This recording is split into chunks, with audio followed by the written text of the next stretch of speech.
de mayor aliento. Hace algunos años, y ofrezco una disculpa por ponerlo en primera persona, hace algunos años fui invitado por el CONAPRED a participar en un libro, Miradas sobre la discriminación, en donde tuve el privilegio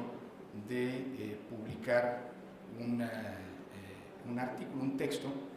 que titulé Chauvinismo y discriminación política constitucionalizada. Y eso es justamente un caso que hoy, con esta sentencia, que debería dársele un gran énfasis, ponérsele un gran énfasis, porque el Tribunal Electoral está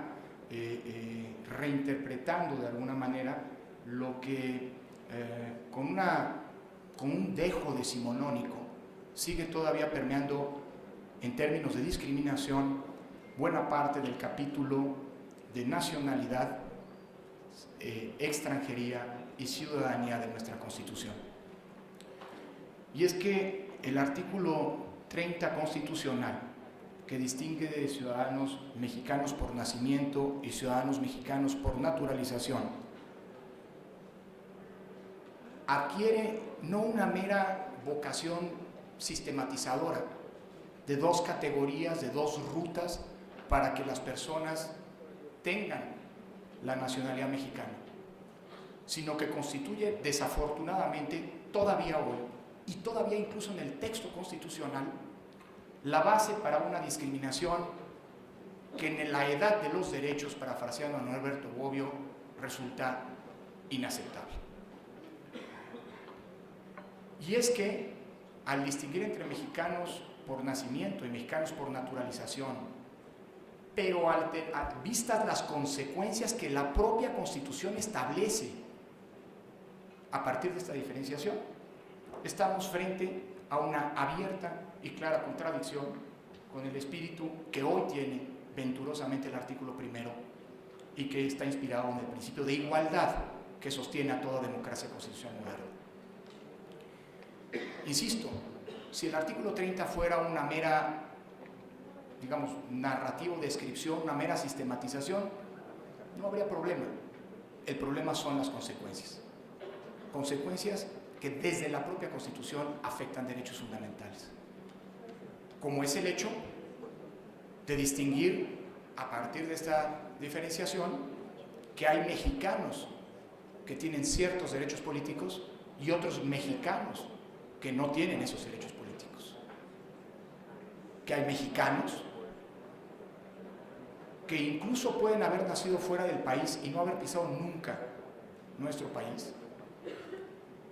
que pueden no tener ningún vínculo cultural, político y cívico, que pueden optar por un cargo de elección popular, y mexicanos que decidieron convertirse en tales, que sin ser mexicanos por nacimiento decidieron por identidad política, cultural, incluso afectiva, por agradecimiento al país, luego de haber pasado décadas contribuyendo, formándose, contribuyendo a la economía eventualmente, que no pueden optar por un cargo de representación popular. O bien, el caso de mexicanos por nacimiento que tienen el derecho de optar por una doble nacionalidad de acuerdo con lo que dice el propio artículo 32 de la Constitución, algo que no se les permite a los mexicanos por naturalización, que en el momento en que optan por ejercer ese derecho que la propia Constitución les da, pierden derechos políticos, obtienen una capitis diminucio política.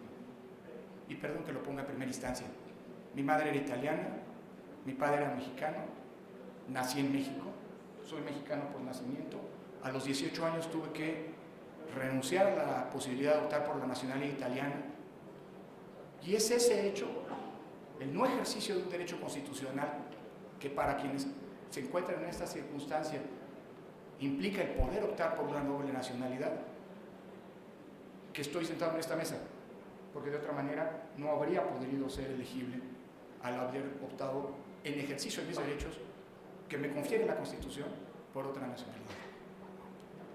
Así que, para despejar cualquier duda, mencioné lo del certificado de nacionalidad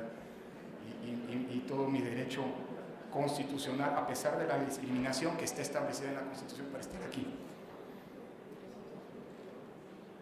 Y esta es una sentencia ética en ese sentido, me atrevería a decirlo. Porque a pesar de que la ley, reproduciendo lo que dice la Constitución, traduciendo en el ámbito electoral y en el ámbito de la mesa directiva de casilla, establece que solamente los mexicanos por nacimiento pueden ser funcionarios de casilla, el Tribunal Electoral da un paso adelante congruente con una visión garantista, congruente con la edad de los derechos que hoy vivimos, congruente con los pactos internacionales que México ha suscrito en materia de derechos humanos, congruente con la reforma de 2011 y hace una interpretación como lo pide el artículo primero, una interpretación pro persona, una interpretación maximizadora de los derechos. Creo que es un buen paso para, en el contexto actual,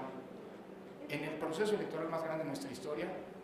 empezar, ojalá, a despojarnos de estos chauvinismos que en su momento, en algún momento de la historia, tuvieron una razón de ser, pero que hoy, en un mundo globalizado, no solamente por las comunicaciones, no solamente por la economía, sino también como aspiración civilizatoria por los derechos, en algo que puede parecer tan nimio, haya dado un paso adelante. Creo que es una buena cuña para emprender una ruta que ojalá nos lleve en un futuro a eliminar, incluso desde nuestra Constitución, en nuestra Constitución, todos estos elementos de discriminación que nos anclan todavía con un pasado que en la lógica de los derechos debemos, me parece, dejar atrás. Enhorabuena, creo que hay que, siguiendo la lógica de quienes me han antecedido, siguiendo la lógica que inició en la discusión de este punto el consejero Marco Antonio Baños, me parece que hay que subrayar y felicitarnos de una decisión del Tribunal Electoral que es congruente con el espíritu de la Constitución moderna que supone la construcción de un Estado constitucional democrático de derecho. ¿Alguna otra intervención? Si no hay más intervenciones, señor secretario, le pido que tome la votación.